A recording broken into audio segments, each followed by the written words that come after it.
Hi friends, I am Abhishek. Welcome to my YouTube channel the ocean of Shiksha. तो आज हम 12 सितंबर की जो इम्पोर्टेंट न्यूज़ हेडलाइंस है उसको हम डिस्कस करेंगे। तो चलिए स्टार्ट करते हैं अपना आज का डिस्कशन करंट अफेयर की, जो कि आपके लिए हर एक कॉम्पिटेटिव एग्जाम्स के लिए क्या रहेगा, काफ़ी ज़्यादा हेल्पफुल रहने वाला है। तो आज का जो पहला न्यूज़ है वो है India middle east Europe economic corridor के बारे में। अगर हम India middle east economic corridor की बात करते हैं तो इस प्रोजेक्ट की जो अनाउंसमेंट है वो किसमें, जो G20 मीटिंग की जो इवेंट की जा रही थी तो उसमें की गई थी। किसके लिए? जो पार्टनरशिप है फॉर ग्लोबल इंफ्रास्ट्रक्चर और यानी कि इन्वेस्टमेंट के बेस पे किया गया था। अगर हम बात करते हैं इसका जो मेन उद्देश्य है, यानी कि इसका जो मेन पर्पस है वो क्या है, इकोनॉमिक डेवलपमेंट, जो कि फोर का यानी कि फॉरेस्टिंग कनेक्टिविटी एंड इकोनॉमिक, यानी की बात करते हैं जो इकोनॉमिक इंटीग्रेशन है between the Asia, Arabic gulf and Europe के बीच में बढ़ाने के लिए इसको क्या है, इस प्रोजेक्ट की अनाउंसमेंट G20 के इवेंट में किया गया था। फिर देखिए इसका अगर हम बात करते हैं, इसका जो दूसरा कंसाइडर्ड है वो क्या है कि जो चाइना का जो बेल्ट एंड रोड इंटेंसिव है उसको क्या करना है, काउंटर भी करना है। तो अब नेक्स्ट न्यूज़ देखते हैं। अगला जो न्यूज़ है वो क्या है, हमारा जो निविया प्रोजेक्ट है वो इनएरोगेटेड किया गया है किसके द्वारा, जो हमारी कंट्री की अभी की जो करंट प्रेसिडेंट है द्रौपदी मुर्मू के द्वारा। अगर हम इस प्रोजेक्ट की बात करते हैं, जो हमारा निविया प्रोजेक्ट है जो इनोग्रेटेड किया गया किसके द्वारा, जो द्रौपदी मुर्मू है, यहाँ पे फ्रेंड्स स्पेलिंग ठीक कर लेना, मुर्मू, MURMU।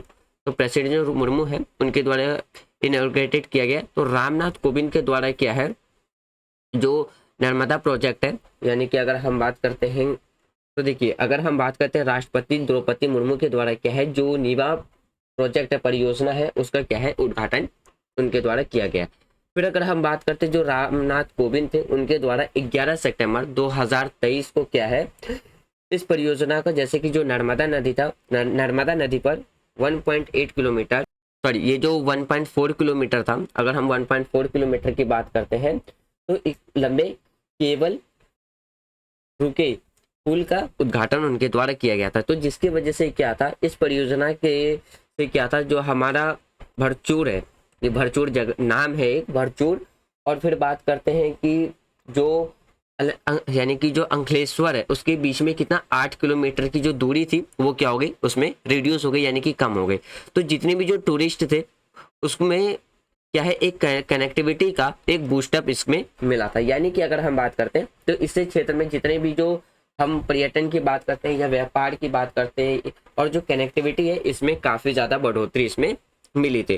फिर गुजरात के जो अगर हम बात करते हैं मुख्यमंत्री है विजय रूपानी ने इस परियोजना की क्या है, सराहना करते हुए ये कहा था कि विकास और प्रगति से क्या होगा, प्राकृतिक बताया जाएगा।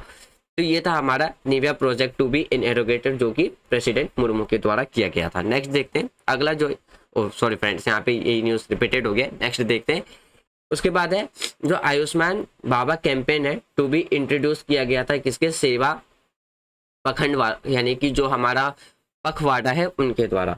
अब देखिए अगर हम इस न्यूज़ के बारे में बात करते हैं,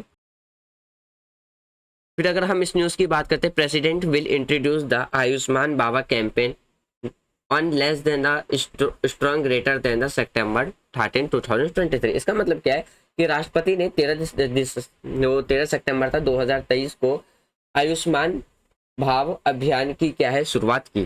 फिर अगर बात करते हैं इस अभियान का जो मेन ऑब्जेक्टिव है, यानी कि इस कैंपेन का जो मेन एम है वो इंश्योर करना है, यानी कि अगर हम इस अभियान की बात करते हैं इसका जो मेन उद्देश्य है वो क्या है, प्रत्येक जो इच्छित है या इच्छित या बात करते हैं लाभार्थी तक सभी स्वास्थ्य योजनाओं की जो इष्टतम जो डिलीवरी है उसको सुनिश्चित करना है। फिर बात करते हैं इसे 7 सितंबर से 2 सितंबर तक के सेवा पखवाड़ा के दौरान इसे पेश किया जाएगा।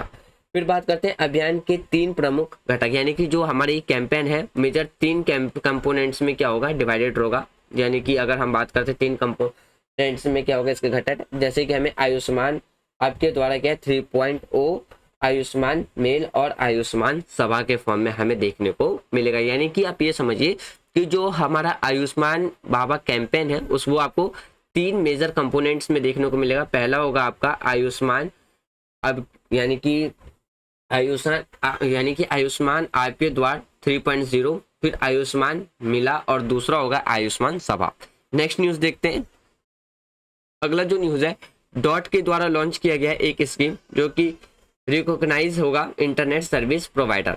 यानी कि अगर हम इसकी बात करते हैं डॉट के बारे में, तो देखिए इस स्कीम को लॉन्च किया गया था किसके द्वारा, डिपार्टमेंट ऑफ टेली कम्युनिकेशंस के द्वारा यानी कि रिकॉग्नाइज किया गया इंटरनेट सर्विस। इसका जो बात करते हैं इसमें प्रोवाइड्स किया जाएगा for they our effort in expanding जो रूलर्स एरिया, यहाँ पे रूलर्स होगा, यहाँ पे रूलर्स कर लेना, RULARS रूलर्स, FTTH कनेक्शंस में। देखिए अगर हम बात करते हैं जितने भी जो ग्रामीण क्षेत्र हैं उसमें FTTH यानी कि फिर कनेक्शंस के विस्तार के में उनकी जो भी प्रयासों के लिए क्या है, इंटरनेट सेवा प्रदाताओं को मान्यता देने के लिए क्या है, दूरसंचार जो विभाग है यानी कि जो हमारे डिपार्टमेंट ऑफ टेलीकम्युनिकेशन है के द्वारा यह योजना शुरू की गई है।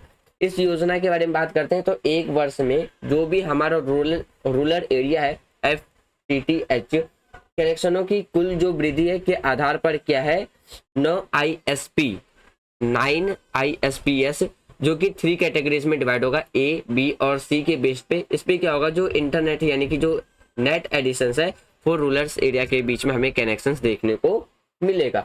यानी कि अगर हम बात करते हैं 9 ISP श्रेणी में जैसे A, B और C के 3 पुरस्कार इसमें दिए जाएंगे। फिर अगर हम इस स्कीम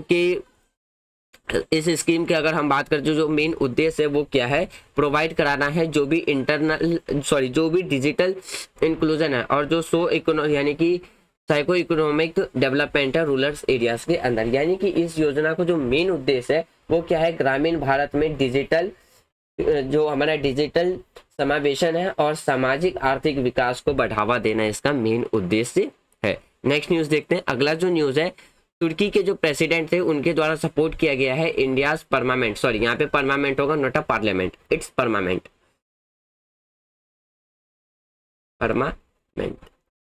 तो परमानेंट UN यानी कि जो UNSC के सीट्स के लिए, तो उसके लिए क्या है, तुर्की के जो प्रेसिडेंट है उनके द्वारा परमानेंट की सीट के लिए सपोर्ट प्रोवाइड कराया गया। अब देखिए जो तुर्की के जो प्रेसिडेंट है तैय्यप एर्डोगन, उनके द्वारा अगर हम बात करते हैं, अब देखिए तुर्की के जो राष्ट्रपति हैं तैय्यप एर्डोगन ने जो संयुक्त राष्ट्र सुरक्षा परिषद है यानी कि जो हमारे यूनाइटेड नेशन सिक्योरिटी काउंसिल है की अस्थायी सीट के लिए क्या है, हमारी कंट्री का उनके द्वारा सपोर्ट किया गया।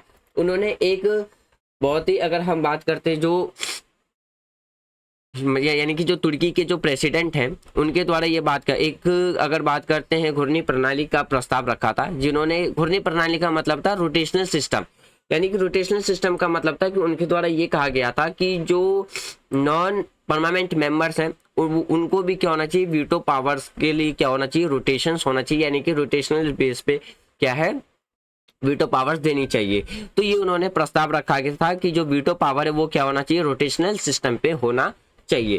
फिर उनके द्वारा ये भी कहा गया था कि देखिए इस प्रस्ताव में उन्होंने कहा था कि जो यूनाइटेड नेशन सिक्योरिटी काउंसिल में जितने भी जो नॉन परमानेंट मेंबर है सभी के बीच में क्या है जो वीटो पावर है वो क्या होना चाहिए, रोटेशनल सिस्टम के बेस पे उन्हें मिलना चाहिए।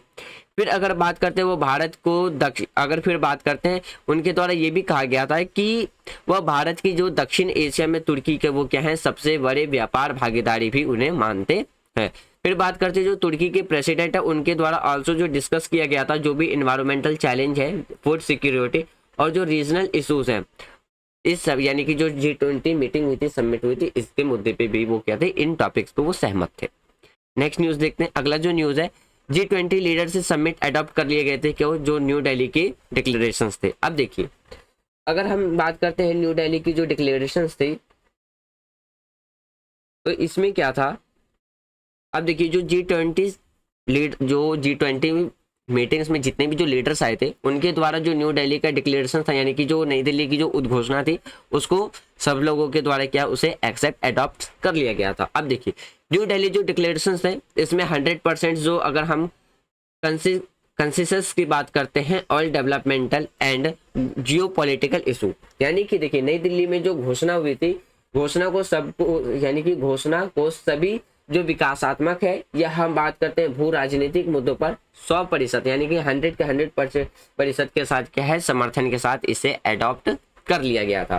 फिर देखिए अगर हम बात करते हैं भारत ने नई दिल्ली घोषणा यानी कि जो न्यू दिल्ली डिक्लेरेशन था पर गतिरोध तोड़ने के लिए क्या है, यूक्रेन संकट पर एक नया जो पार्ट है, यानी कि जो एक नया डिक्लेरेशन है, एक अगर बात करते हैं एक जो न्यू टेक्स्ट था यूक्रेन क्राइसिस के बेस पे, उसको क्या किया गया, एक नए पार्ट के प्रति यानी कि प्रस्तावित न्यू दिल्ली के द्वारा किया गया था।